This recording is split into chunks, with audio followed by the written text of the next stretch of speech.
Hello, and welcome to the newest episode of Doom. Oh my gosh, literally, you all. My brain is like mush today. The newest episode of Gold Stars and Doom Piles, the podcast for high functioning ADHD women. You're seeing behind the scenes of high functioning and how that doesn't always feel like on the outside, but we are high functioning. So today I wanted to come on and address a couple things. And the podcast will be focusing mostly on the term high functioning and my feelings about it and some feedback that I've gotten. But I wanted to be like, this episode, I hope I can just like direct people to when I get feedback about the term high functioning. So I had a post a couple posts go viral. So behind the scenes, if you're not a creator, content creator, you can do on Instagram what are called trial reels that go out to people who are not your followers. And then from there, the kind of the goal is like, oh wow, this really resonates. Now put it on your grid. And sometimes I do that, sometimes I don't. So I'll release a trial reel and I might just schedule it out automatically on to go into my grid. So my followers may not have seen this, but my followers, if you're like looking at my profile closely, which most likely you're not, I went from, I think it was like 7,500 followers on a Wednesday to today is now the following Tuesday to almost 11,000 followers. And that's wild. For me to give context, I've been building this account like literally pebble by pebble. Um, and it has taken a very long time to like really just like be my be my own self and to be my voice to put my voice out into the world, knowing that that feels vulnerable, knowing that especially for ADHD the rejection sensitive dysphoria is super real, and the more visible you are, the more followers you get, the more comments you get, all of that feels really scary, even though it's like, oh my gosh, my brain has wanted this. I think I'm going to do a whole different episode on this alone, but where I'm going with this is that I've gotten a lot of comments, not a lot, probably like four or five, that have said, that the term high functioning is so ableist, is toxic, is, high functioning compared to who, and all of that. And so I really want to address that and that I acknowledge that 100%. And I actually do also agree that the term high functioning or high functioning ADHD is incredibly ableist in the fact that it is saying high functioning compared to who. And it's like saying compared to who is neurotypical. So if we're functioning at a neurotypical level, then we are high functioning ADHD. There's a whole lot to unpack there.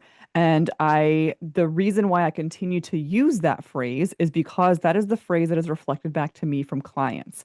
So it is not, right or wrong. Again, I might be massacred for this, but right or wrong, the term high functioning is something that, I've had a lot of people say, I'm really driven, I'm really successful, but the majority of the comments that come to me say, I'm a really high functioning ADHD person. And that usually means that they are able to mask really well and to perform as a neurotypical person.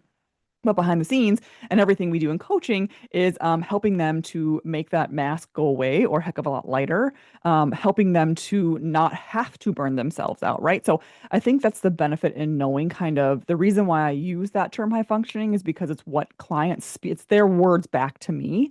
And also what we do in coaching is to relieve them of that kind of of the downside of being high functioning, of the burnout, of the exhaustion, of the overwhelm, of the perfectionism, of the really facing the rejection sensitive dysphoria, like all of that.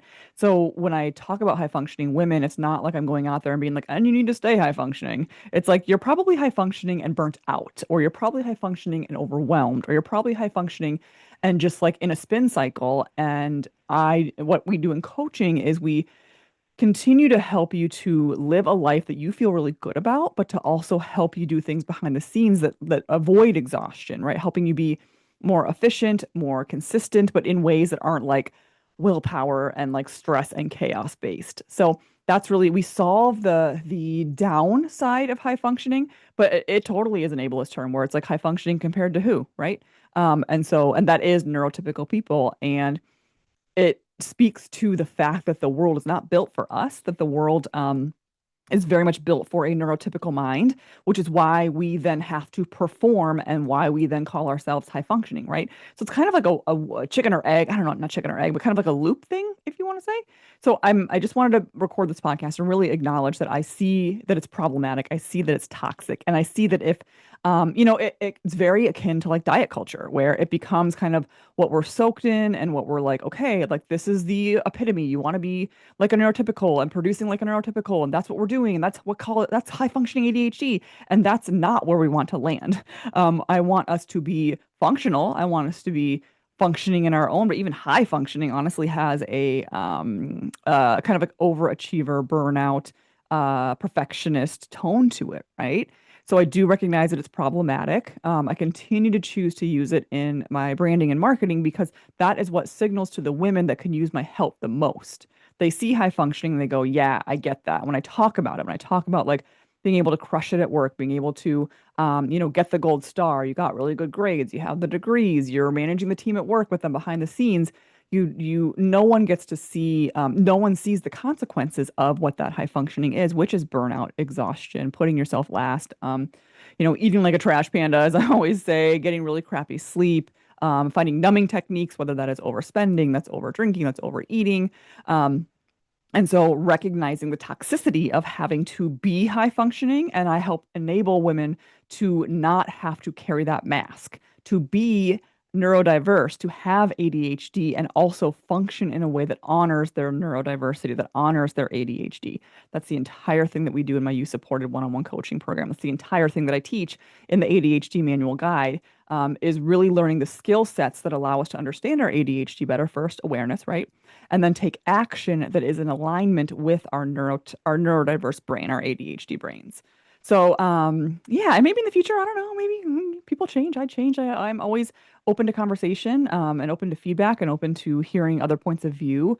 But for me, it is really in the spirit of speaking to who I know needs my help most, who I know I can help the most, and free from a lot of the high functioning toxicity, free from the neurotypical functioning that burns us out consistently.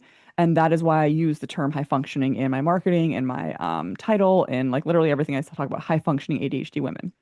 I also specifically talk to high functioning ADHD women because there's many, and ADHD obviously with everything neurodiverse is a spectrum. And so the high functioning ones are the ones who I personally reflect. That's who I personally am. I've experienced the burnout. I've experienced the spin cycle. I've experienced the imposter syndrome, the paralyzing perfectionism, the hyperactive mind. All of these things are personal experiences. Then also having had coached women for over 11 years, and with 300 plus women that I've had the joy of coaching, hearing their behind the scenes as well very much mirrors my own. And I know that we need help. And most ADHD content doesn't talk to us. It talks to more of the borderline, the chaos across the board, the stereotype, right, of ADHD that we see. And so there are coaches for that, and there are coaches for lots of people, right? So I've always struggled with that, right? Like, I can't be everything to everyone. And if I try to be, I will be everything. I will be nothing to anyone. So I really do focus on the high functioning niche, but also, yeah, I guess I'm like repeating myself like ADHDers do when they feel like they want to be understood. Have you noticed that? That when you want to be understood and you feel like you're not being understood or you might be misunderstood, you repeat yourself over and over and over and over. It's one of my husband's favorite things to pass to talk to me about. Like, yeah, I get it, Jen. I got it. I get where you're going. So yeah. So I guess in summary, I acknowledge the fact that it is on the outside. If you say, yes, I want you to be a high functioning ADHD woman, and that comes with the toxicity of performing consistently as a neurotypical person, of holding yourself to neurotypical standards, all of that, that will lead to burnout. That will lead to overwhelm. That's what the women have been doing. That is their current and their past.